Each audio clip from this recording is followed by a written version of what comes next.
I've had some pretty freaky experiences, but they wouldn't go into that area. They would tend to be what people would interpret as supernal or even infernal.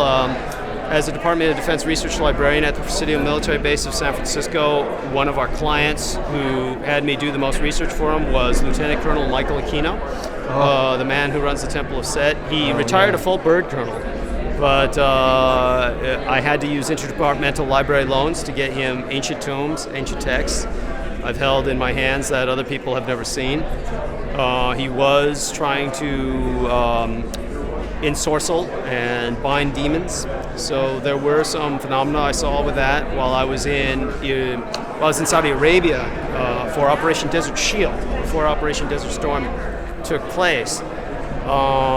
There was a phenomena known as the Ghouls.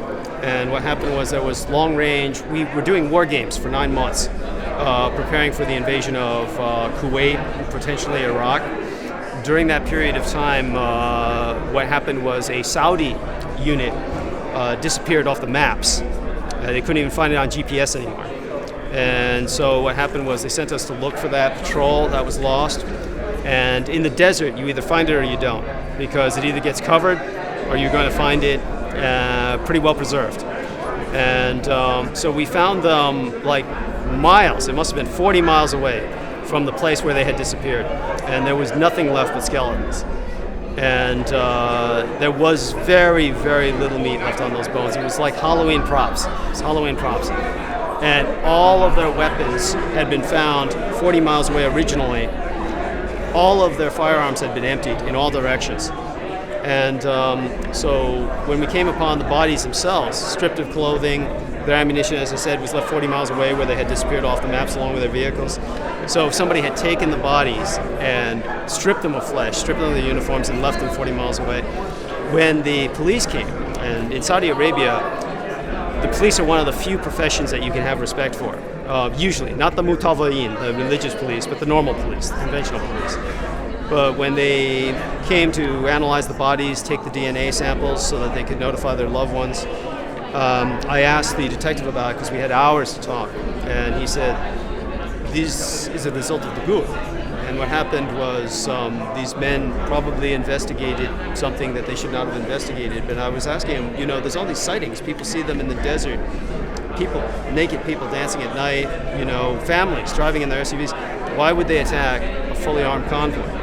He said, because they probably broke in some temple to find treasure. He said, there are temples out here that are older than the pyramids. And after thousands and thousands of years, every once in a while a sand dune will be blown away and one will be uncovered. And these fools probably thought that because these people were not of Allah, they could break in safely and take what they wanted. But those temples are still protected. And he said, they are out here, they are with us. You will see them at night. Their eyes will glow like those of predatory animals. Avoid them at all costs. And after that, I had so much trouble keeping my unit in line. Every pair of glowing eyes they saw out there was no longer just wolves or predatory nocturnal animals to them. It was the ghoul. And that fear plagued us until Operation Desert Storm took place and we moved on into Kuwait. But that's an example of the kind of experiences I've had. But I would tend to interpret them as another species of hominid that coexists with us, which I wouldn't say I believe. I know that there are several. I know that there are several. Any anthropologist will tell you, any paleontologist or anthropologist will tell you, at one point in history, there were 40 different species of humanity coexisting together on this planet. To think that they all went extinct and that we're still here is absurd.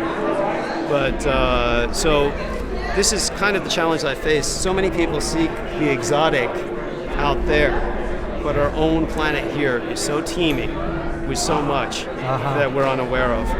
It really needs to be addressed, and we have to realize our destiny is out there. But whatever is exotic out there is a product of what's here. And so thank you. Appreciate your patience. Thank you. Yeah.